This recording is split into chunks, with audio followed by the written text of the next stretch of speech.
Chapitre 7e. En même temps qu'il livrait bataille au théâtre, le jeune maître, Victor Hugo en l'occurrence, publiait en 1831 un roman en 2 volumes, Notre-Dame de Paris, qui eût suffi à immortaliser son nom. Nous n'analyserons pas cette œuvre puissante qui est connue du monde entier et qui, dans la pensée de l'auteur, voulait ouvrir quelques perspectives vraies sur l'art du Moyen-Âge. C'est un archéologue qui a fait revivre pour nous dans ce livre les monuments du vieux Paris, qui a fouillé, fureté la cathédrale, dont les fondations et les premières constructions remontent au XIIe siècle, et laquelle, après les agrandissements et les mutilations des siècles suivants, est devenue et est restée un des plus purs chefs-d'œuvre de l'architecture religieuse, de cette architecture qui, depuis l'origine des choses jusqu'à la découverte de l'imprimerie, est le grand livre de l'humanité, l'expression principale de l'homme à ses divers états de développement, soit comme force, soit comme intelligence.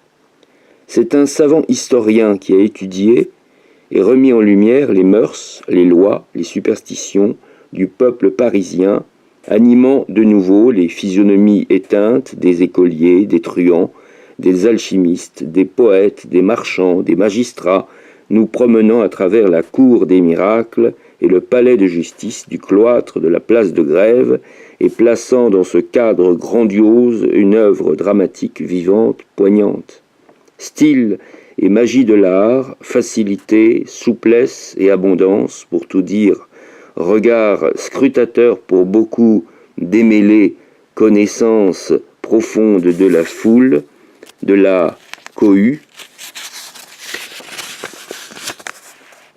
de l'homme vain, vide, glorieux, mendiant, vagabond, savant, sensuel, intelligence inouïe de la forme, expression sans égale de la grâce, de la beauté matérielle et de la grandeur, reproduction équivalente et indestructible d'un gigantesque monument, gentillesse, babile, gazouillement de jeunes filles et d'ondines, entrailles de louve et de mer, bouillonnement dans un cerveau viril de passion poussée au délire, l'auteur possède et manie à son gré tout cela.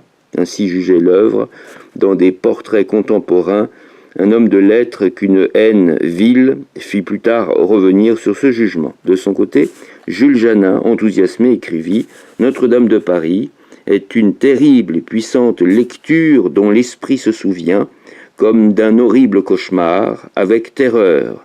C'est là surtout que la verve, le génie, l'audace, l'inflexible sang-froid et l'incroyable volonté du poète s'étalent dans toute leur puissance. Que de malheurs entassés dans ces lugubres pages, que de ruines relevées, que de passions terribles, que d'événements incroyables, toute la fange et toute la croyance du Moyen-Âge sont pétries, remuées et mêlées ensemble avec une truelle d'or et de fer. Le poète a soufflé sur toutes ces ruines qui, à sa voix, se sont dressées de toute leur hauteur sur le sol parisien. Dans ces rues étroites, dans ces places remplies et populaires, dans ces coupes-gorges, dans cette milice, dans ces marchands, dans ces églises, que de passions circulent, toutes brûlantes, toutes vivantes, toutes armées.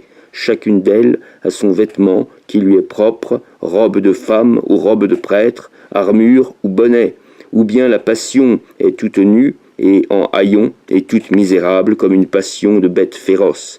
Victor Hugo a obéi à sa double vocation de poète et d'architecte, d'historien et de romancier. Il a vécu à la fois d'invention et de souvenirs, il a fait mugir à la fois toutes les cloches de la grande ville, et il en a fait battre tous les cœurs, excepté le cœur de Louis XI. Voilà ce livre, brillante page arrachée à notre histoire, qui jettera le plus grand éclat dans la vie littéraire de l'auteur. Fin de citation.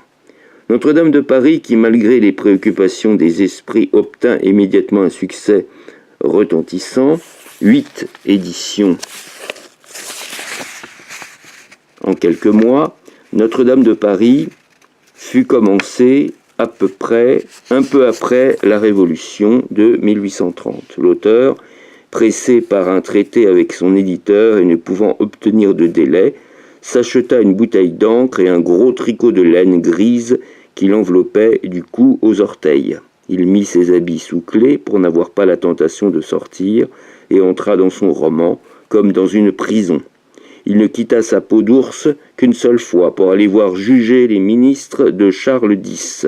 Et pour que cette sortie n'eût pas de conséquences, il mit par-dessus son tricot son costume de garde national.